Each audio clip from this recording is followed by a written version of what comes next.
Hello boys and girls, and welcome to our next literacy lesson. Now in the last lesson you watched a read aloud that was about probably a familiar story, which was The Three Little Pigs. Now today we're going to read a similar story, but it's going to be told from a different perspective. Perspective means that it's the same story, but told by somebody else. Maybe this is something that you've experienced at home. Maybe if a sibling is telling your parents a story and your version's a little bit different. That's because they're telling it from a different perspective. The character who's telling the story is going to tell it a little bit different than maybe a different character, than somebody else. So we're going to have a different perspective today in this story called The True Story of the Three Little Pigs. This was written by John Suska and illustrated by Lane Smith, and the publishers are Penguin Books. Now this book is going to be told the same story of the Three Little Pigs, but told from the wolf's perspective. Your read aloud from last time was told from the pig's perspective, and let's see how the story changes when it's told by the perspective of the wolf.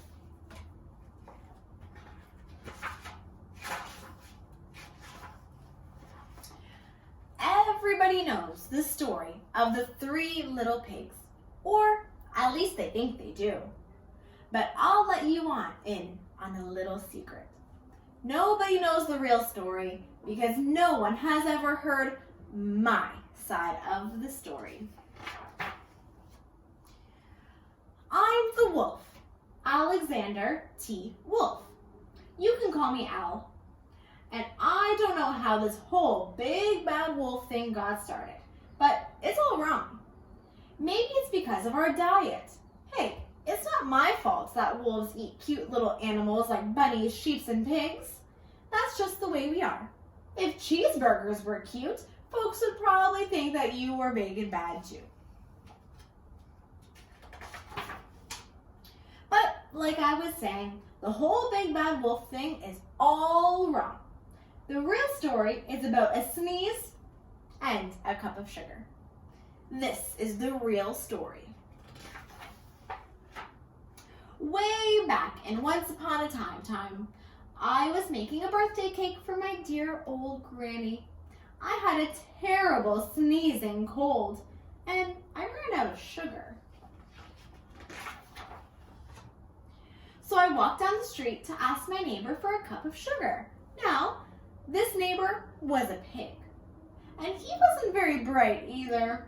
He built a whole house out of straw. Can you believe it?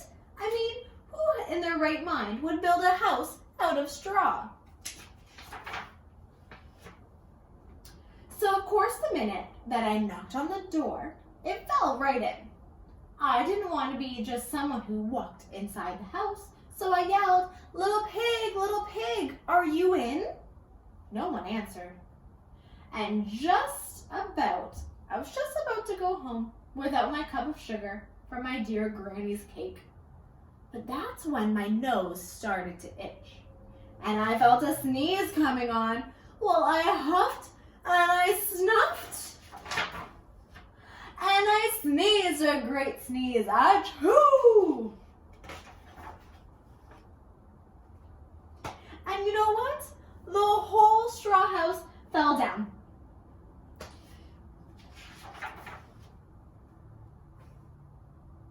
I still didn't have my cup of sugar, so I went to the next neighbor's house. This neighbor was the first little pig's brother, and he seemed a little smarter, but not much. His house was made out of sticks.